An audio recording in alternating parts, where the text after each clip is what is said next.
Doctor గారు ఆ టైంలో అటు కుటుంబం కావచ్చు, లేపోతే మనకి ఆఫీస్‌లో ఉండే స్టాఫ్ కావచ్చు, మేనేజ్‌మెంట్ కావచ్చు.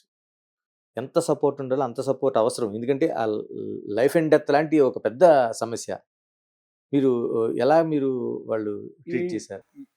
ప్రతాప్ రెడ్డి గారి కాడ నుంచి, సంగీతా రెడ్డి గారి నుంచి హాస్పిటల్‌లో గానియండి, నన్ను ట్రీట్ చేసిన డాక్టర్స్‌లోకి డాక్టర్ పద్మజ లోకిరెడ్డి గారు గానియండి, మిగతా వాళ్ళు గానియండి, ఫ్యామిలీ గానియండి, అదే కాకుండా నా hospital staff, entire hospital staff, నేను దాదాపు అప్పటికే దాదాపు 15 ఏళ్ళు హాస్పిటల్‌లో పనిచేశాను. సో, దాదాపు ప్రతి మనిషి తెలుసు నాకు. అందరూ నాకు క్యాన్సర్ ఉంది, ఇది ఇంత ప్రమాదకరం, లైఫ్ అండ్ డెత్ అన్నారు మీరు. ఆ ఆలోచనే రాకుండా చేశారనమాట. అంత సపోర్ట్ ఇచ్చారు. నన్ను కంటిన్యూయస్‌గా ఇప్పుడు అప్పటికే Apollo largest group in the country.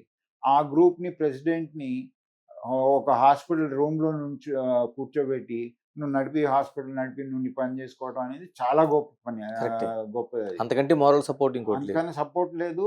ఆహ్, ఆ రకమైన ఎన్విరాన్మెంట్ క్రియేట్ చేశారు కాబట్టే, నాకసలు వేరే నెగెటివ్ థాట్స్ లేకుండా అన్ని పాజిటివ్ థాట్స్ పడగలిగాను.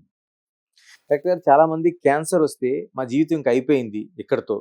ఇంకా లైఫ్ లేదు అనేది అనుకుని చాలామంది ఆత్మహత్యలకు పాల్పడిన వాళ్ళు కూడా చాలామందున్నారు.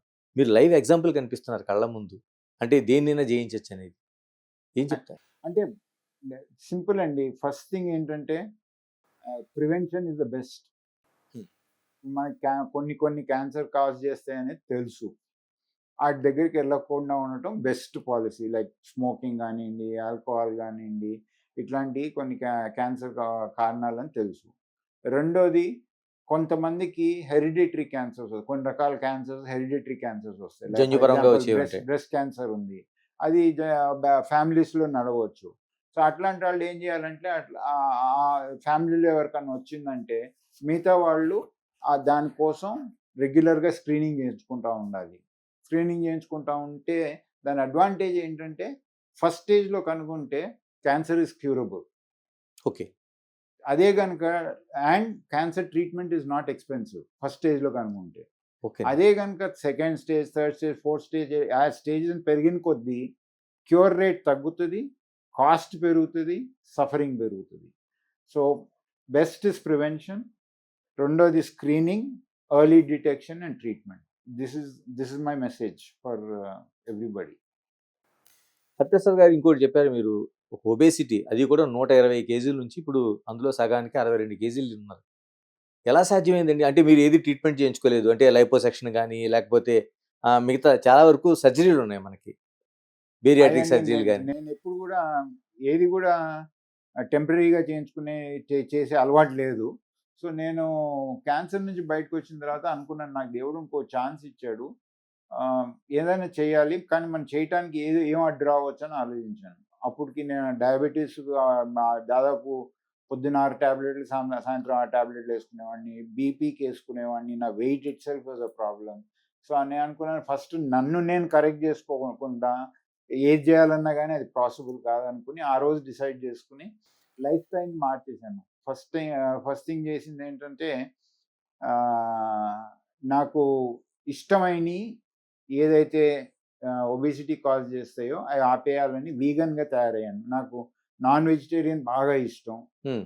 తర్వాత పాల మీద మీగడి, క్రీమ్స్ ఇయన్నీ చాలా ఇష్టం. సో, వీగన్ అయ్యేటప్పటికి మిల్క్ ప్రొడక్ట్స్ లేవు, నాన్ పూర్తిగా వెజిటేరియన్ లేదు. ఆ! సో, అది మానేశాను first. So, first 1 year complete వీగన్‌గా తయారయ్యాను. దాని తర్వాత నెమ్మదిగా I came back. But ah, diet కంటిన్యూయస్‌గా మానిటర్ చేసుకుంటా వచ్చాను. రెండోది ఆహ్, ఆ రోజు నుంచి ఇవాల్టి వరకు డైలీ మినిమమ్ 90 మినిట్స్ ఎక్సర్సైజ్ చేయకుండా ఉండను నేను. ఏ 90 రోజు గూడా. మినిట్స్ ఎవ్రీ ఎక్కడున్న డే. ప్రపంచంలో ఎక్కడున్నా గాని 90 మినిట్స్ చేయకుండా ఉండను. దాని తర్వాత మూడోదేంటంటే ప్రపంచంలో ఎక్కడున్నా గాని రాత్రి 7:30 లోపల భోంచేస్తాను. 9:00కల్లా పడుకుంటాను. ఆ! పొద్దున్నే 5:30 కల్లా జిమ్‌లో ఉంటాను. ఈ ఈ 3 మేజర్ చేంజెస్ అన్నమాట. అండ్ నేను ఎప్పుడు స్టార్వింగ్ చేయలేదు. ఇంటర్మిటెంట్ ఫాస్టింగ్ ఇట్లాంటివి ఏమీ చేయలేదు. అన్నీ చేయలేదు. బ్యాలెన్స్ డైట్ చేశాను.